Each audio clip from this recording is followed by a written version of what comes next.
இலகு வழியில் இங்கிலீஷ். அனைவரும் வாய் விட்டு ஈஸியா சரளமா இங்கிலீஷ் சட்டென பேசுட ஒரே ஒரு வழி பயிற்சி தாங்க. நாம் அன்றாடம் பேசிடும் வாக்கியங்கள் தினம் 10 பார்த்துடலாம். வீடியோ பார்வையிடும் அனைவரும் வாய் விட்டு சொல்லி பாருங்க. கூச்சப்படாதீங்க. தவறாம கமெண்ட் பண்ணுங்க. எனக்கு தெரிஞ்சது தானே அப்படின்னு அலட்சியம் பண்ணாதீங்க. மேலும் இதே மாதிரியான வீடியோக்களை பார்வையிட சேனலை சப்ஸ்கிரைப் பண்ணுங்க. நண்பர்களுக்கு ஷேர் பண்ணுங்க. அப்போதான் உங்களை சுற்றிலும் ஆங்கிலம் பேசக்கூடியவர்களை நீங்களே உருவாக்கிட முடியும். இலகுவா பயிற்சி பண்ணிடலாம். Come on, let's start the practice. நீ என்ன செய்ய வேண்டுமோ செய். இதே எப்படி ஆங்கிலத்தில் சொல்வோம்? Do whatever you want to do. Do whatever you want to do. நீ என்ன சமைக்க வேணுமோ சமை. இதே எப்படி சொல்லலாம்? Cook whatever you want to cook. Cook whatever you want to cook. நீ என்ன வாங்க வேணுமோ வாங்க. இது எப்படி சொல்வோம்? Buy whatever you want to buy. Buy whatever you want to buy. நீ என்ன கேட்கணுமோ கேள். Ask whatever you want to ask. Ask whatever you want to ask. உனக்கு என்ன வாசிக்க விருப்பமோ வாசிச்சுக்கொள்.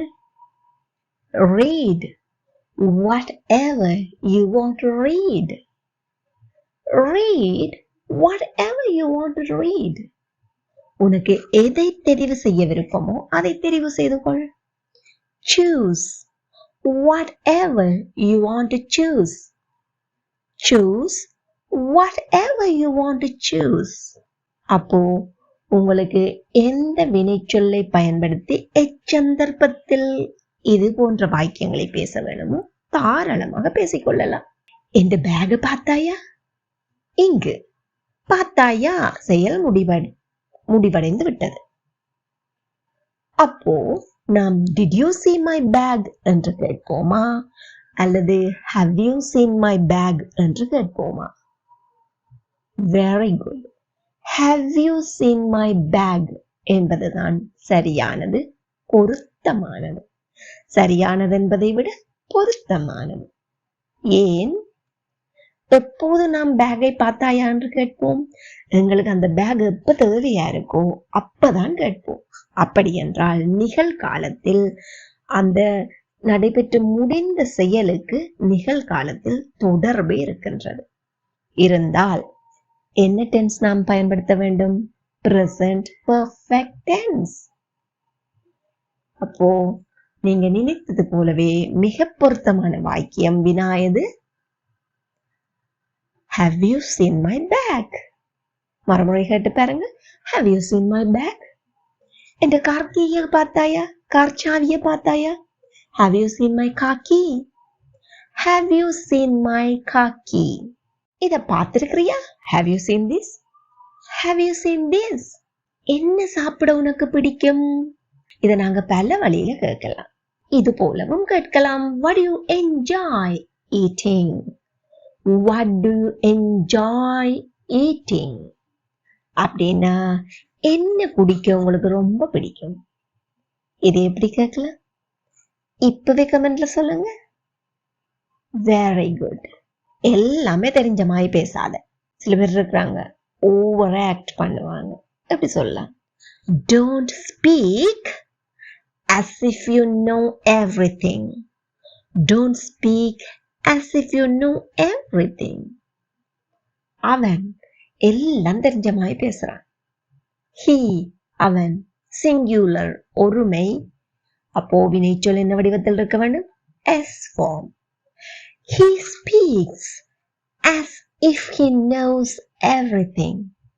He speaks as if he knows everything. எங்கூட சேர்ந்து சொல்லி பாருங்க. He speaks as if he knows everything. செய்யறதுக்கு பெருசா ஒண்ணுமே இல்லை. இது எப்படி சொல்வோம்? There's not much to do. There is not much to do. Again, there's not much to do. சொல்றதுக்கு பெருசா ஒண்ணுமே இல்லை. There's not much to say. there's not much to say. என்கிட்ட செலவழிக்க பெருசா ஒண்ணுமே இல்லை. இதே எப்படி சொல்லலாம்? I don't have much to spend. I don't have much to spend. நான் இன்று காலை உணவு சாப்பிடல. I haven't taken my breakfast this morning. இன்று காலை, today morning. இன்று today morning அப்படின்னு சொல்லக்கூடாதா? நாம் சொல்வதில்லை. இன்று காலை எப்படி சொல்வோம்? This morning. இன்று மதியம் this afternoon. இன்று மாலை this evening. இன்று இரவு tonight என்றவாறு பயன்படுத்துவோம். நொடியில் வேலையை முடிச்சிருவேன். இப்ப முடிச்சிருவேன். இது எப்படி சொல்லுவோம்? I will finish the work in no time. இங்கு no time சேர்த்து எழுதக்கூடாது, பிரித்து எழுத வேண்டும். எழுதும் போது, பேசும்போது உங்களுக்கு அதை பற்றிய கவலை இல்லை. I will finish the work in no time. No time, sometimes, sometime, anytime, anywhere, anybody, anyone, everyone, everything. இவை போன்ற indefinite pronouns, adverbs of frequency தொடர்பான பூரண விளக்க வீடியோ ஏற்கனவே வெளியிட்டுள்ளேன். லிங்க் டிஸ்கிரிப்ஷன்ல கொடுக்கிறேன். பார்க்காதவர்கள் பார்த்து அறிந்து கொள்ளுங்கள். நாம் அதை பற்றி பேச வேண்டி இருக்கும். We will have to talk about it. Again, we'll have to talk about it. நாம் அதை பற்றி யோசிக்க வேண்டி இருக்கு. எடுத்தங்கவிட்டு முடிவெடுக்க இயலாது. We will have to think about it. We'll have to think about it. மறுமுறை சொல்லி பாருங்கள் என் கூட சேர்ந்து. We'll have to think about it. இதெல்லாம் என்ன? What is all of this? What's all of this? நான் நினைத்ததை விட இது நல்லா இருக்கு. நல்லா இருக்கிறது. Present. நினைத்ததை விட past. எப்படி சொல்வோம்? It's better than I thought. It's better than I thought. அவர் நினைத்ததை விட நன்றாக இருந்தது. இரண்டுமே இறந்த காலம். நினைத்ததும் நடைபெற்று முடிந்த செயல், இருந்தது என்பதும் நடைபெற்று முடிந்த செயல். எப்படி சொல்வோம்? It was better than he thought. It was better than he thought. நீங்கள் நினைப்பதை விட சிறப்பாக இருக்கும். நீங்கள் நினைப்பது present, இருக்கும் future. எப்படி சொல்வோம்? It will be better than you think. It will be better than you think. எங்கூட சேர்ந்து எல்லாரும் சொல்லி பாருங்க. It will be better than you think. காய்கறிகள் வெட்டப்பட்டு கொண்டு இருக்கின்றன. இங்கு செயலை குறிக்கும் சொல்லது வெட்டப்பட்டு கொண்டிருக்கின்றன. இந்த வாக்கியத்தின் எழுவாயது காய்கறிகள். காய்கறிகள் செயலை செய்யுமா? இல்லை. காய்கறிகளுக்கு செயல் நடைபெற்றுள்ளது. ஆகையால் என்ன வாய்ஸ்? passive voice. வெட்டப்பட்டு கொண்டு செயல் நடைபெற்று கொண்டு இருக்கிறது. அப்படி என்றால் என்ன டென்ஸ்? present continuous tense.